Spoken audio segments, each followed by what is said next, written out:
ताजी ताजी सुरमई आहे की? देखी बघ मित्रांनो, आपण कोणत्या राज्यात राहतो? महाराष्ट्रामध्ये ना. या राज्याची गणना 6व्या समुद्र राज्यामध्ये केली जाते.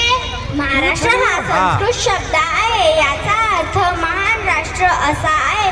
हा शब्द आपल्या संतांची देण आहे. महाराष्ट्रामध्ये लावणी, कोळी, लेझिम, गोंधळ इत्यादी लोकनृत्य प्रसिद्ध आहेत. आपण महाराष्ट्रीयन लोक खूप हौशी असो की नाही पौर्णिमा?